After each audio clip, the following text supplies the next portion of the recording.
सर्वेभ्यः सुप्रभातम्। मम नाम श्राव्या। अहं डी-श्लोकवर्गस्य विद्यार्थिनी। अस्माकं गुरु श्रीमती सविता जोशी। शारदाभुजङ्गप्रयाताष्टकम्।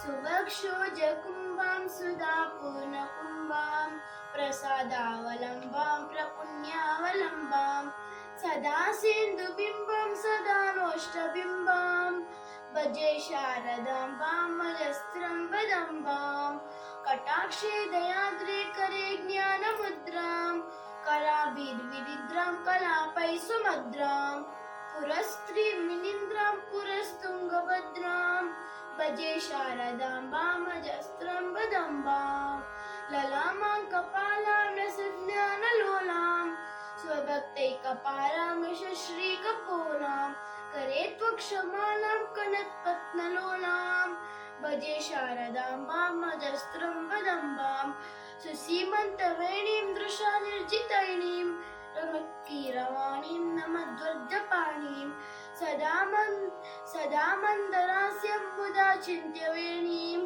भजे शारदाम्बां मजस्रं वदम्बां सुशान्तां सुदेयं दृगन्तेकचान्तां असत्सिल्लताङ्गीं मनन्तामचिन्त्यां स्मरे तत्पसैसंज्ञ पूर्वस्थितां तां भजे शारदाम्बां मजस्रं वदम्बां कुरङ्गे तुरङ्गे मृगेन्द्रे खगेन्द्रे मराले मदेवे महोक्षेदिरूढां महत्यां नवम्यां सदा सामरूपां भजे शारदाम्बां मजस्रं वदम्बां ज्वलत्कीर्तिवह्निं जगन्मोहनाङ्गीं भजे मानसाम्भोज सुभ्रान्तभृङ्गीं निजस्तोत्रसङ्गीत नृत्यप्रभाङ्गीं भजे शारदाम्बां मजस्रं वदम्बां भवाम्भोजनेत्राज सम्पूजमानां असम्बन्धासा प्रभावक्तचिह्नां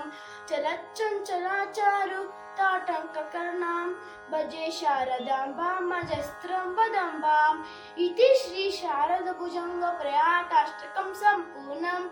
धन्यवादाः।